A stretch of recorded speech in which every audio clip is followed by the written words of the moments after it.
ஒரு வழியா சீசன் 51ல் நம்ம வந்து பார்த்தீங்கன்னா குறைச்சி விட்டு டைமண்ட் 2ல் நிற்போம். என்னடா எனக்கு வந்த சோதனை, கஷ்டப்பட்டு மாஸ்டர் அடித்தா இவங்க டைமண்ட் 1ல் தூக்கி விடுதாங்க. Sorry case, diamond 2. அடுத்து வந்து பார்த்தீங்கன்னா இன்றைக்கி நான் உங்களுக்கு ஒரு ட்ரிக்கு கற்றுக் கொடுக்க போகிறேன்.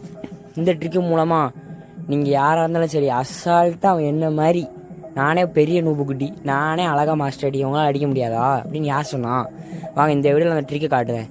ஃபஸ்ட்டு நீங்கள் பெர்முடாவில் எந்த இடத்துல எனிமீஸ் அதிகமாக இறங்குவாங்களோ அங்கே இறங்குங்க. ஒரு ஷார்ட் ரேஞ்ச் ஒரு லாங் ரேஞ்ச் கண்டிப்பாக உங்கள்கிட்ட இருக்கணும். அப்படி எடுத்ததுக்கப்புறம் மெயினாக நீங்கள் வந்து பார்த்தீங்கன்னா ஓரியன் வச்சு ப்ளே பண்ணுங்கள். நான் வந்து பார்த்தீங்கன்னா அடுத்தடுத்து வேறு வீடியோவில் என்ன பண்ணுவேன், அப்டேட் பண்ணுவேன். இப்போ பாருங்களேன், இந்த மாதிரி எனிமியை வந்த உடனே இப்படி அடிக்கணும். அடித்து முடிச்சுட்டு ஒரு கில் அடிச்சாச்சு, அவ்வளோதான். மேக்ஸிமம் நீங்கள் இறங்கின உடனே டெத் ஆகுவீங்க, கண்டிப்பாக சோலரிவே உண்டு. ஸோ அதை நீங்கள் என்ன பண்ணுங்கள், கஷ்டப்பட்டு எப்படியாவது ஒரு 2 கில்லு மட்டும் அடிச்சிருங்க. குமாரே எப்படியா முக்கியாது வந்துட போகுது, 2 கிலோ அடிச்சிருங்க. அடிச்சதுக்கப்புறம் என்ன பண்ண போகிறோன்னு பார்த்தீங்கன்னா, இங்கே ஒரு எனிமி வருவார், நானும் பார்த்துட்டே இருப்பேன். வரல, சரி நம்மளே ரஷ் பண்ணி போவேன். எனக்கு நடந்த சம்பவத்தை நீங்களே பாருங்களேன். வந்துட்டாரு அப்படின்ட்டு நான் அடிப்பேன். குமாரே அடிச்சு போட்டாருங்க என்னைய. சார் மனசு கேட்கல, சரி எப்படியோ 1 கிலோ அடிச்சிட்டோமே. அடுத்து என்ன பண்ண போகிறோம், ரிவே ஆயிடுவோம். பயமே இல்லை, ஏகன் அப்படின்னு பறந்து போயிட்டு இருக்க போதே போட்டக்கூடாது. ஸோ அதை கொஞ்சம் அடக்கிட்டு இருக்கணும். இப்போ மேப்பில் பார்த்தீங்கன்னா ஒரு ஜோன் கூட முடியலை. நம்ம என்ன பண்ண போகிறோம், 2 ஜோன் முடிய வரைக்கும் வெயிட் பண்ண போகிறோம். அதுக்கப்புறம் அட்டாக் எடுப்போம். நீங்கள் அது வர லூட்டு மட்டும் அடிங்க, வேறு எதுவுமே பண்ணிடாதீங்க. இந்த மாதிரி லூட்டு மட்டும் அடித்து ஃபுல் லூட் வச்சுக்கோங்க. பக்கத்தில் ஒரு இடத்துலேயே லூட் அடிங்க, வேறு எங்கேயும் போயிடாதீங்க. எனிமி வந்து ஹெட்ஷாட்டில் போட்ட மாதிரி பொட்டுன்னு போட்டுருவார்.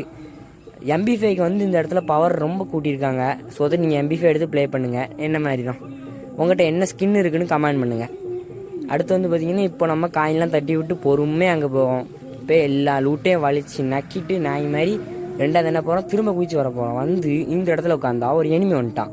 நான் அடிச்சுக்கிட மாட்டேன்னு தான் பார்த்தேன், ஆனால் ஜஸ்ட்டு மிஸ்ஸு குருட்டா மீட்டர் அடிச்சிட்டேன். இந்த மாதிரி நீங்களும் அடிக்க முடியாதுன்னு அடிக்காதீங்க. அடுத்து வந்து பார்த்தீங்கன்னா இந்த இடத்துல கீழே இறங்குவேன், எனக்கு செம்ம டேமேஜ் கொடுத்துருவாருங்க ஒருத்தர். அம்மாண்டு 7 GB 5 GB நிற்பேன், செத்துருவேன் தான் பார்ப்பேன், ஏதோ பொழைச்சிருவேன். இருந்தாலும் நான் பண்ண ஒரு சின்ன மிஸ்டேக்கால் மேட்சே கையை விட்டு போயிட்டுங்க. அவர் அடிச்சும் கூட நான் இங்கே வருவேன். சரி நம்ம தான் பெரிய பிளேயர் ஆச்சே, நம்மகிட்ட தான் இந்த சூப்பரான ஒரு கன்று இருக்கே, இந்த கன்று பவரை பார்ப்போன்ட்டு பெரிய வீராரி சூரன் அப்படின்ட்டு மியூசியம் இருக்குன்னு போயாச்சு. போய் அங்கே போய் உட்காந்து அழுத்துதேன். என்னை இப்போ சொட்டையை பேப்பாங்க பாருங்க பின்னாடி இருந்து. எனக்கு மனசு கேட்கல, எனக்கு அழுக வருது. சரி வாங்க, அடுத்து கஷ்டப்பட்டு நான் எப்படியோ டைமண்ட் 5 வரை வந்தேன். இப்போ பாருங்கள் நான் ஹீரோய்க்கு போயிட்டேன்.